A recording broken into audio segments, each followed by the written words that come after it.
আমাদের পিনাকিদা যা বলছেন ওইটাই শেখ হাসিনার জন্য যথেষ্ট। নতুন আর কাউকে ওইখানে আপনার ই করার দরকার নাই, মানে পার্টিসিপেট করার দরকার নাই। পিনাকিদার ভিডিও দেখলেই চলবে। স্বৈরাচারী মুজিব লুটপাটের যে রাস্তা তার মেয়েকে দেখায় দিয়েছিল, খুনি হাসিনার আমলে সেই সড়ক দৈর্ঘ্যে প্রস্থে শতগুণে বেড়া গোটা অর্থনীতিকে গিলে ফেলছে।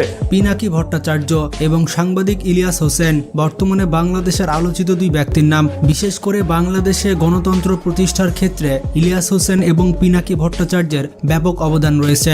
বর্তমানে এই দুইজনকে বলা হচ্ছে বাংলাদেশের সেরা সোশ্যাল ইনফ্লুয়েন্সার। আমরা অনেকেই তাদের ভিডিও দেখলেও তাদের সম্পর্কে খুব একটা জানি না। পিনাকি ভট্টাচার্য এবং সাংবাদিক ইলিয়াস হোসেন কেন বিদেশে গিয়ে থাকেন, তারা কি কারণে দেশ ছাড়া হয়েছিলেন এবং তাদের ব্যক্তিগত অনেক ইনফরমেশন জানাবো আজকের এই ভিডিওতে। তো যারা যারা পিনাকি ভট্টাচার্য এবং সাংবাদিক ইলিয়াস হোসেনকে সাপোর্ট করেন তারা কমেন্টে এই দুইজনের নাম লিখে যাবেন। যে এই দেশে শেখ